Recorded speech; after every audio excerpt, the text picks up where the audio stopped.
Hello class 6। तो आपने जो आज मैं आपसे डिस्कस करने जा रही हूँ, आपने बिल्कुल ध्यान से सुनना है जो मैं बातें कह रही हूँ, और इसी को आपने ध्यान रखते हुए, ठीक है, आपने पढ़ना है। तो आज जो मैं डिस्कस करने जा रही हूँ आपसे, वो है आपका एनुअल एग्ज़ाम, ठीक है, क्वेश्चन पेपर पैटर्न, कि किस तरह से क्वेश्चन पेपर होगा, है ना, और कैसे आप अटेम्प्ट करेंगे। तो हिंदी का जो आपका क्वेश्चन पेपर होगा 4 भागों में होगा, यानी 4 खंड होंगे उसमें, ठीक है। जैसे खंड क, खंड ख, खंड ग और खंड घ, ठीक है।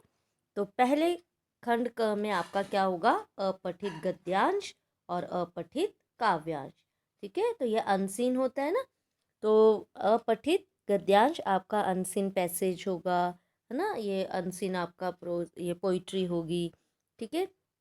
तो ये अपठित गद्यांश को आपने क्या करना है, ध्यान से पढ़ना है और प्रश्नों के उत्तर देने हैं।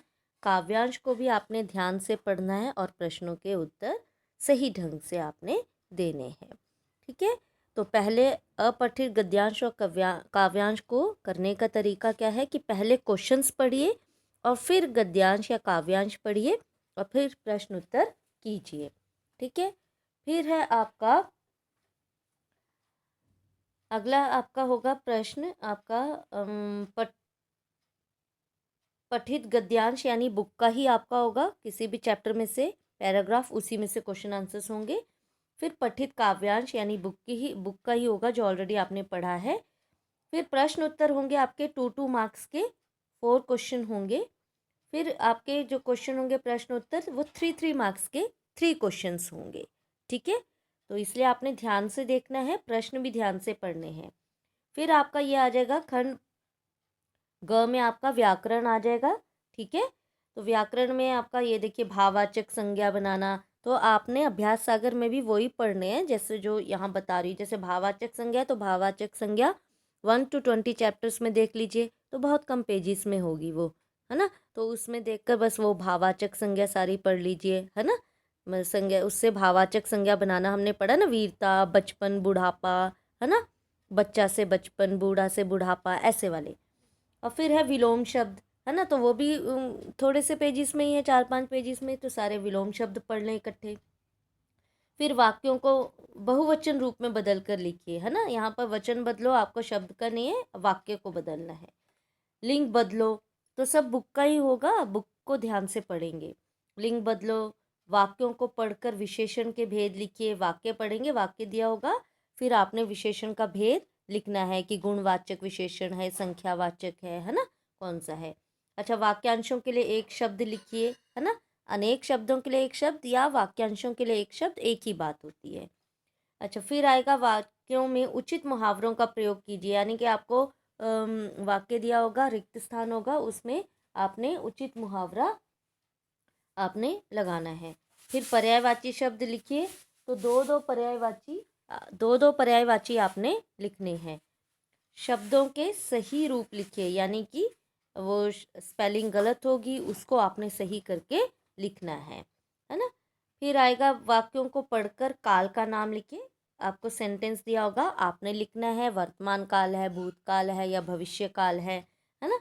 अच्छा, विराम चिन्हों का उचित प्रयोग करें, तो सेंटेंस दिया होगा, उसमें सही विराम चिन्ह का प्रयोग करना है, कहाँ क्या लगेगा, ठीक है।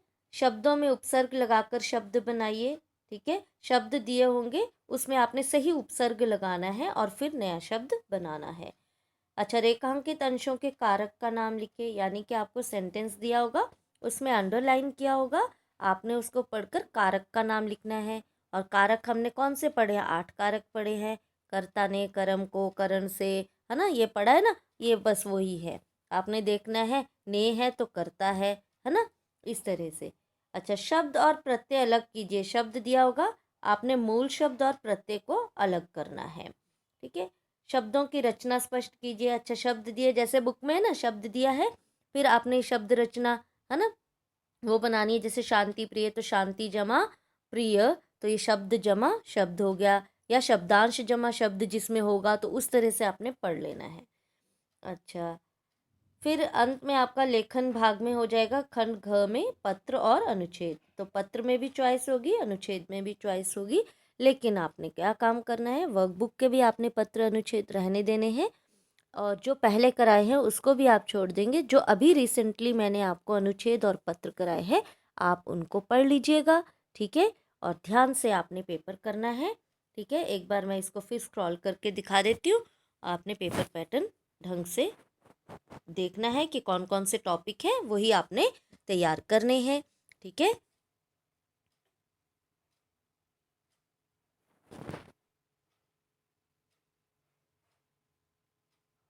अच्छे से ध्यान लगाकर पढ़ना है, ठीक है। और बहुत अच्छे से पेपर अटेम्प्ट करना है और आंसर्स लिखने हैं आपने, क्वेश्चंस कोई नहीं लिखने देते, क्वेश्चन नंबरिंग ठीक डालने हैं और सारे आंसर आपने लिखने हैं, ठीक है। बस इस तरह से ये सारे टॉपिक्स हो गए, ठीक है। ओके, ऑल द बेस्ट, अच्छे से पेपर करें। Bye and thank you.